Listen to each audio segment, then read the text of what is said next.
भक्ति धारा सबका कल्याण हो। आप देख रहे हैं एच सीरीज भक्ति धारा। श्री राम श्रोताओं, आज आपको मैं गरुड़ पुराण के अंतर्गत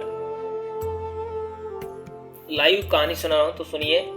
तालपत्र से बने हुए पंखे का दान करने से मनुष्य को परलोक गमन के मार्ग में वायु का सुख प्राप्त होता है। वस्त्र दान करने से व्यक्ति परलोक में शोभा संपन्न शरीर और उस लोहे के वैभव से संपन्न हो जाता है। जो प्राणी ब्राह्मण को रस, अन्न तथा अन्य सामग्रियों से युक्त घर का दान देता है, उसके वंश का कभी विनाश नहीं होता और वह स्वयं स्वर्ग का सुख प्राप्त करता है। ओके गंधर्व, इस बताए गए सभी प्रकार के दानों में प्राणी की श्रद्धा एवं अश्रद्धा से आई हुई दान की अधिकता एवं कमी के कारण उसके फल में श्रेष्ठता और लघुता आती है।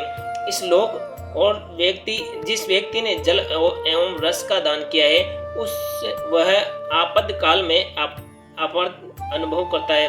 जिस मनुष्य सदापूर्वक इस संसार में अन्न दान दिया है, तो परलोक में अन्न भक्षण के बिना भी वही तृप्ति प्राप्त करता है जो उत्तम अन्न के भक्षण से प्राप्त होती है। मृत्यु के सन्निकट आ जाने पर यदि मनुष्य यथाविधि संन्याश्रमों को ग्रहण कर लेता है, तो वह पुनः इस संसार में नहीं आता, अपितु उसको मोक्ष प्राप्त हो जाता है। यदि मृत्यु के समीप पहुंचे हुए मनुष्य को लोग किसी पवित्र तीर्थ में ले जाते हैं और उसकी मृत्यु उसी तीर्थ में हो जाती है, तो उसको मुक्ति प्राप्त होती है। तथा यदि प्राणी मार्ग के बीच में ही मर जाता है तो भी मुक्ति प्राप्त करता ही है। साथ ही उसको तीर्थ तक ले जाने वाले लोग पग पग यज्ञ करने के समान फल प्राप्त करते हैं। आसन मरणो महते से तीर्थ प्रतिनियते तीर्थ प्राप्तो भवने मुक्ति मृयो यदि मार्ग पदे पदे क्रतु समम भवेत से न संशयम। ये दिवस मृत्यु के निकट आ जाने पर जो मनुष्य विधिवत उपवास करता है, वह भी मृत्यु के पश्चात पुनः इस संसार में नहीं आता। मृत्यु के सन्निकट होने पर कौन सा दान करना चाहिए, इस प्रश्न का उत्तर मैंने बता दिया है। मृत्यु और दाह के बीच मनुष्य के क्या कर्तव्य है, इस प्रश्न का उत्तर अब तुम सुनो।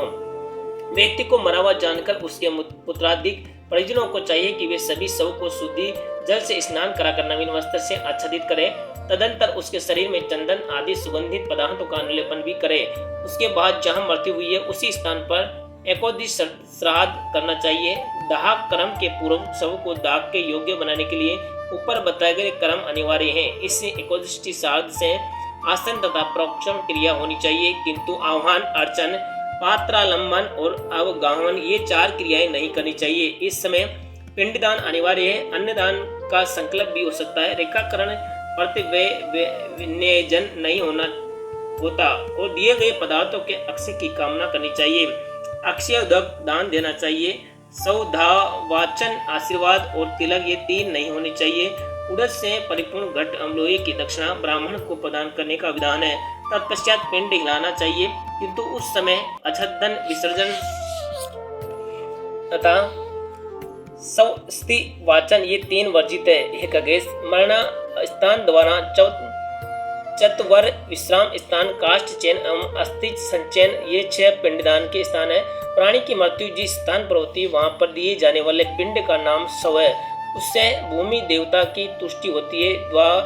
द्वार पर जो पिंड दिया जाता है उसे पांत नामक पिंड कहते हैं। इस कर्म को करने से वास्तु देवता को प्रसन्नता होती है।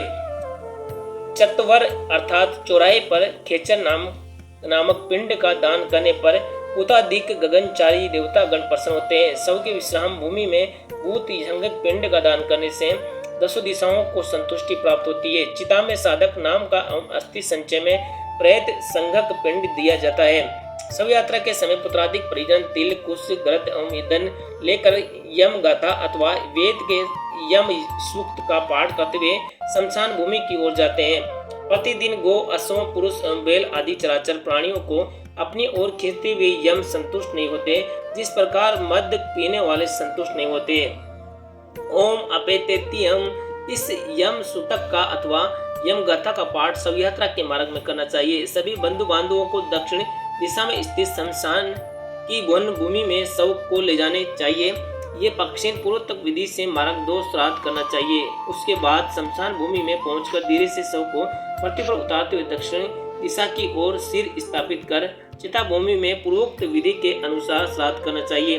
शवदाह की क्रिया के लिए पुत्राधिक परिजनों को सोम, तृण, काष्ठ, तिल और घृत आदि ले जाना चाहिए। शूद्रों के द्वारा शमशान में पहुंचाई गई वस्तुओं से वहां किया गया संपूर्ण कर्म निष्फल हो जाता है। वहां पर सभी कर्म अपसवे एवं दक्षिणा मुख होकर करना चाहिए। हे पक्षीराज, शास्त्र संपन्न विधि के अनुसार वेदी का निर्माण करना चाहिए। तदंतर प्रेत वस्त्र अर्थात कफन को 2 भागों में फाड़कर उसके आगे भाग से उस शव को ढक दे और दूसरे भाग को शमशान निवास करने वाले प्राणी के लिए भूमि पर ही छोड़ दे।